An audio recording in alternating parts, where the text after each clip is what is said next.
उसका landing gear है जो दिख रहा है कि वो इन नहीं हुआ है, अभी भी वो लैंडिंग की पोजीशन में ही है। और इसी को लेकर अभी जितने अंदाजे लग रहे हैं वो इन्हीं तमाम बातों को लेकर लगाए जा रहे हैं। अच्छा, हमारे साथ यहाँ स्टूडियो में लगातार आकांक्षा बनी हुई है। आकांक्षा, ये सब कुछ जितनी जल्दी हुआ है, जब उड़ान विमान भर रहा होता है तो पायलट की तरफ से कह दिया जाता है कि सब अपनी सीट्स पर बैठ जाएं, सीट बेल्ट बांध लें। मेरे ख्याल से जो क्रू के सदस्य हैं, जितनी देर में ये विमान ने उड़ान भरी और वो दुर्घटनाग्रस्त हो गया, कि तो क्रू के सदस्यों को भी मौका नहीं मिला होगा। उनको भी शायद वो सिग्नल जो है, जो साइन होता है सीट बेल्ट ऑन का, वो शायद ऑन ही होगा।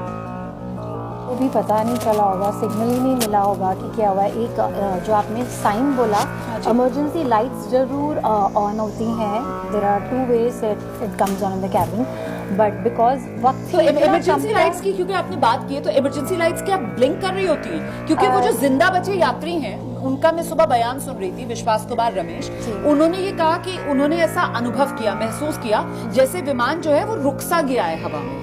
स्ट्रक, ये शब्द उन्होंने इस्तेमाल किया।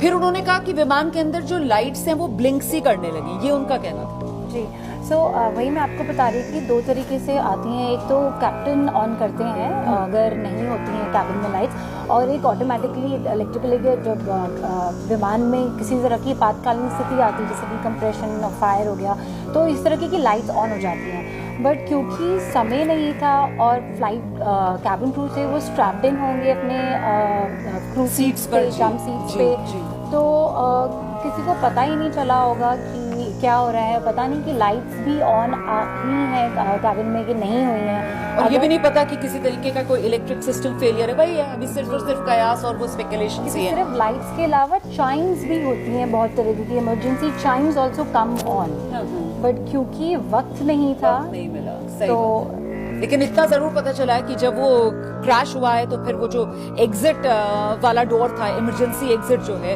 वो शायद खुला है, क्योंकि जो वो पैसेंजर जिनकी जान बची है वो बिल्कुल एग्जिट के बराबर में जो सीट होती है, सीट नंबर 11A, वहां पर वो बैठे हुए थे। और वो खुद कह रहे हैं कि करिश्मे से कम नहीं है, उनको एहसास नहीं हुआ कि कैसे वो खुद विमान से बाहर आ गए। सीट बेल्ट अपने आप खोलने की बात वो जरूर कह रहे हैं। मैं जरा जल्दी से कैप्टन अमित का रुख करूंगी हम, और उनसे ये समझना चाहेंगे कि कैप्टन अमित, अब हम सबको उस रिपोर्ट का इंतजार, जो जांच की रिपोर्ट होगी और सामने आएगी, तो इस रिपोर्ट से ये साफ हो पाएगा कि ये मानवीय भूल या फिर ये तकनीकी खराबी। और इस रिपोर्ट से ही पता चल पाएगा कि ये बोइंग की गलती या फिर ये एयर इंडिया की गलती। मतलब ये ब्लैक एंड व्हाइट में पता चल पाएगा सर।